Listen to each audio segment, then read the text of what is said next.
அன்பு தமிழ் உறவுகளுக்கு வணக்கம். வாழ்தல் இனிது நான் முழக்கும் திரு.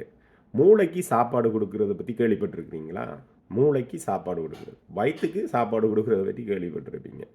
இப்போ என்னோட ஒரு ஆள் நண்பர் ஒருத்தர் வேலை செய்தவர். அவர் பேர் பீட்டர் வெஸ்ட். அப்போ நான் ரியல் எஸ்டேட் லைசன்ஸ் எடுத்த பிறகு இங்கே ஒரு நிறுவனத்தில் வேலை செய்யும்போது எனக்கு பக்கத்தில் இருக்கிற அறையில் அவர் வேலை செய்துருப்பார். அப்போ அவர் யாரோடையோ காய்ச்சி கொண்டிருந்தார்.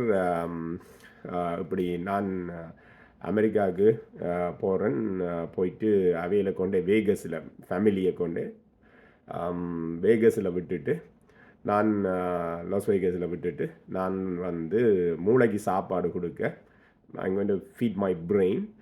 So I have to go அங்கே, அதாவது என் மூளைக்கு சாப்பாடு கொடுக்க இன்னொரு இடத்துக்கு போகிறேன், ஃப்ளை பண்ணுறேன்னு சொல்லி கொண்டு இருந்தேன். இப்போ நான் என்னடா இவன் மூளைக்கு சாப்பாடு கொடுக்குறான் ரெண்டு போட்டு, அப்போ அவர்கிட்ட நேரடியாக கதைக்கு இல்லாதானே. இப்போ என் அங்கால பக்கத்தில் அவர் ரூமில் காய்ச்சி கொண்டு இருந்தேன். நான் கேட்டு போட்டு அதை என்னென்னு போய் ரகசியத்தை கேட்டு போட்டு அவர்கிட்ட கேட்குறது நேரடியாக. அப்போ இன்னொரு கதை வரும்போது அவருக்கு இந்த கதையை கொடுத்து சும்மா எடுத்தேன், கேட்டு ஒரு மாதிரி கேட்டேன். அது என்னது வாய்க்கு சாப்பாடு கொடுக்கலாம் என்னென்னு அவர் சொன்னார். நீ மூளைக்கு சாப்பாடு கொடுக்குறீங்களேன்னு கேட்டேன். நான் என்ன வடி மீன் பாயுது என்ன அப்படின்னா என்னன்னு கேட்டேன். மூளைக்கு இப்போ புத்தகம் வாசிக்கிறது அது மாதிரி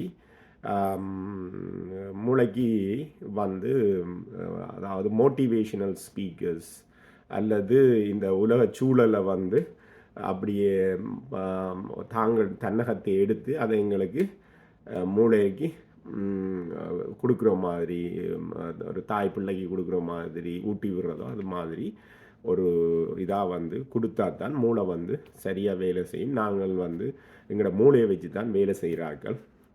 அப்போ அதனால் எங்களோட மூளை வந்து நாங்கள் எப்போவும் ஃபோக்கஸாக இருப்போம். இப்போ அந்த வணிகத்தில் தான் நாங்கள் வந்து ஃபோக்கஸாக இருப்போம்.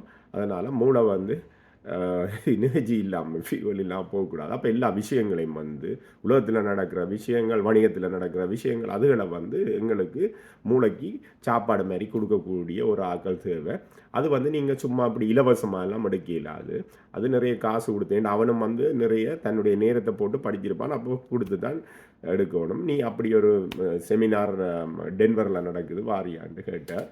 அப்போ போன அப்புறம் தான் எனக்கு இப்படியான விஷயங்கள் எல்லாம் இருக்குன்னா இது தமிழில் இருக்கான்னு தேடி பார்த்தேன். நான் என்ற நாங்கள் உலகத்தின் தொல்குடி இல்லை தேடி பார்த்தேன். ஐயா இளங்குமரனார், அவர் ஒரு மூத்த தமிழ் அறிஞர். திருவள்ளுவர் தவச்சாலை என்று சொல்லி திருவள்ளுவருக்கு கோயில் வச்சிருக்கிறார். திருச்சியில் திருவள்ளுவருக்கு கோயில் வச்சிருக்கிறார். அது திருவள்ளுவர் தவச்சாலைன்னு சொல்லி சொல்கிறார். தவச்சாலைன்னா இப்போத்த வழக்கில் நாங்கள் என்ன நினைக்கிறோம், ஏதோ சமயம் சம்பந்தப்பட்ட இடம். நோ எங்களோட தியானம் மண்டையில்.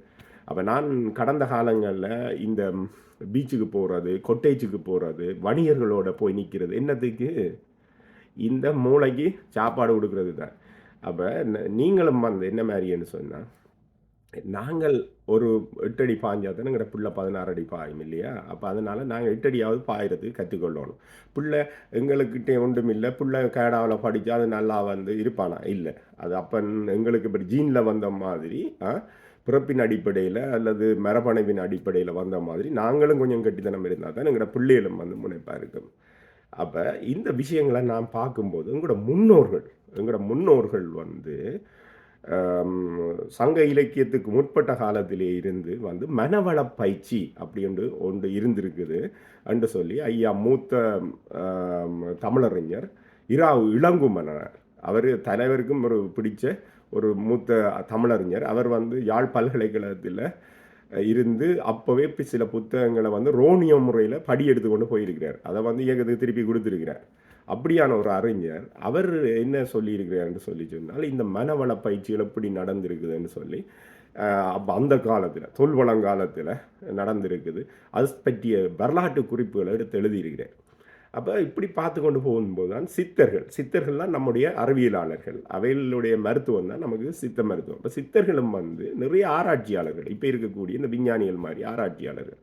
அப்போ அவர்களும் வந்து இது சம்மந்தமாக நிறைய இதுகள் பேசியிருக்கிறேன். இப்போ எங்களோட மூளைக்கு அவ சாப்பாடு கொடுக்கறது வந்து எங்களோட ஸ்டொமக் வந்து பிரேக் டவுன் பண்ணாட்டிக்கா ஸ்கின்னால் கொடுக்கணுமா. அப்போ வெள்ளைக்காரன் கொடுக்குறது எப்படி சாப்பாடு தனியாக வாய்க்கலார, இப்போ நாம் எப்படி கொடுக்குறோம், ஸ்கின்னுக்குள்ளால் கொடுக்குறோம், காலுக்குள்ளால் கொடுக்குறோம். இப்போ எங்களோட 95 உடம்பில் இருக்கக்கூடிய 95% பகுதி வந்து தோலால் ஆக்கப்பட்டிருக்கு. அப்போ எங்களுடைய முன்னோர்கள் சித்தர்கள் வந்து அப்போ மூளைக்கு தேவையான சில சாப்பாடுகளை வந்து தோலுக்குள்ளால் கொடுத்துருக்கிறோம். அது என்ன சாப்பாடு, எப்படியான சாப்பாடுன்ற விஷயத்தை வந்து நாங்கள் அடுத்த காணொலியில் இன்னொரு காணொலியில் பார்ப்போம். அன்பு தமிழ் உறவுகளை, வாழ்தலின் இது நாம இருக்கும் குடியெல்லாம் நம்மனே அஞ்சோம்.